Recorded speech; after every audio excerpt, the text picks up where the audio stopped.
আজকে আমাদের উচ্চ আদালতের ডিভিশন বেঞ্চ মাননীয় প্রধান বিচারপতি অপরেশ কুমার সিংহ এবং বিচারপতি এস দত্তপ্রকাশ, এই ডিভিশন বেঞ্চ আজকে একগুচ্ছ আপিল মামলা রায়ে নির্দেশ দিয়েছেন যে সর্বশিক্ষা প্রকল্পে যে সমস্ত শিক্ষক যারা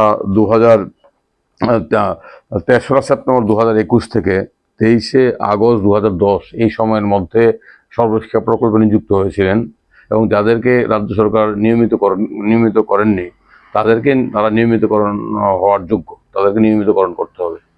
আপনারা জানেন যে সর্বশিক্ষা প্রকল্পে কর্মরত শিক্ষকদের নিয়মিতকরণ করার জন্য রাজ্য সরকারকে স্কিম গঠন করার নির্দেশ দিয়েছিল তৎকালীন হাইকোর্টের উচ্চ আদালতের প্রধান বিচারপতি এ কুরেশি এবং বিচারপতি এস জি চট্টোপাধ্যায়ের ডিভিশন বেঞ্চ 2021 সনের 23শে ফেব্রুয়ারি প্রদত্ত রায়।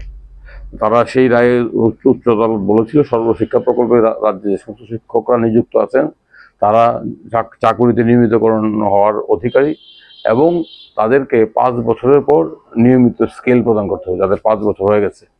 সেই রায় অনুযায়ী এবং রায়ে বলা হয়েছিল যে রাজ্য সরকার সর্বশিক্ষা প্রকল্পে যারা কর্মরত তাদের নিয়মিতকরণ করার জন্য উচ্চ আদালতের রায় কার্যকর করার জন্য স্কিম গঠন করবে এবং রাজ্য সরকার পরবর্তী সময় স্কিম গঠন করেন। কিন্তু সেই স্কিমে রাজ্য সরকার স্কিম গঠন করার মধ্য দিয়ে একটা বিরাট সংখ্যক কর্মচারী যারা 3রা সেপ্টেম্বর 2001 থেকে 1-এর পর এবং 23শে আগস্ট 2010-এর আগে নির্বাচিত সর্বশিক্ষা প্রকল্পে নিযুক্ত হয়েছিলেন তাদেরকে নিয়মিতকরণ থেকে বঞ্চিত করেছিল।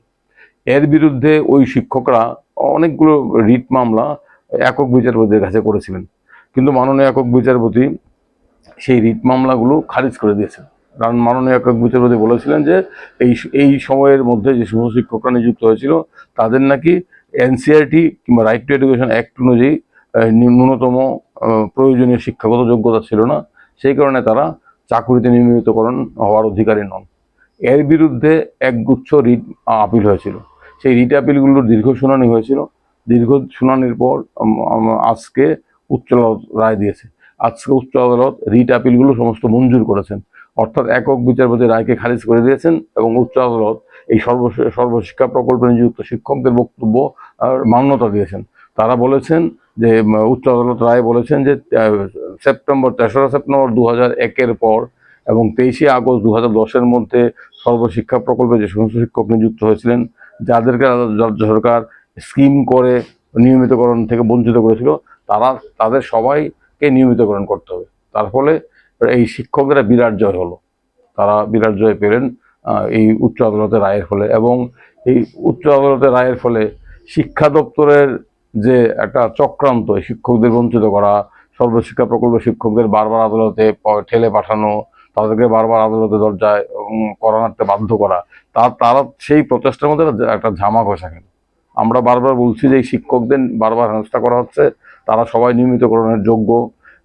বিচারপতি কুরেশি, প্রধান বিচারপতি এস জি চট্টোপাধ্যায় 2021-এর ফেব্রুয়ারি মাসে রায় স্পষ্ট করে বলেছিলেন তাদেরকে নিয়মিতকরণ করতে হবে। এবং তোমরা রাজ্য সরকার একটা স্কিম তৈরি করে রাজ্য সরকার স্কিমের ফাঁক ফোকর তৈরি করে এই বিরাট সংখ্যক শিক্ষককে যাদের সংখ্যা প্রায় কয়েক হাজার হবে তাদেরকে নিয়মিতকরণ থেকে বঞ্চিত করেছিল অত্যন্ত উদ্দেশ্যপ্রণীতভাবে।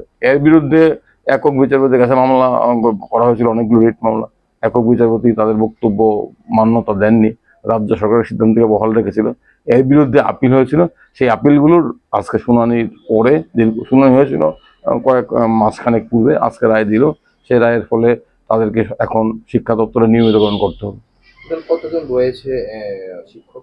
অনেকগুলো মামলা হয়েছিল, তো আমি করিনি, অন্য আইনজীবীরাও ছিলেন, যেমন সিনিয়র অ্যাডভোকেট কিরণ সুরি ছিলেন, সিনিয়র অ্যাডভোকেট সৌমিক দেব ছিলেন, আমি ছিলাম, আপনার দিব্যেন্দু সরকার ছিল, সমরজিৎ রায় ছিল, কৌশিক ছিল, তাপস মন্ডল ছিল, শঙ্কর ছিল, অনেকগুলো রিট আপিল হয়েছিল।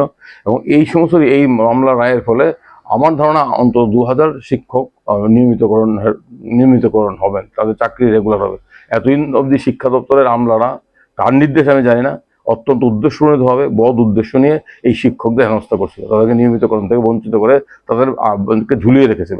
আজকে এই বিষয়ে উচ্চ আদালতের ডিভিশন বেঞ্চের রায়ের ফলে তারা নিয়মিতকরণ হওয়ার অধিকার হলেন। কতদিনের মধ্যে এই রায় 3 মাসের মধ্যে কার্যকর করতে হবে।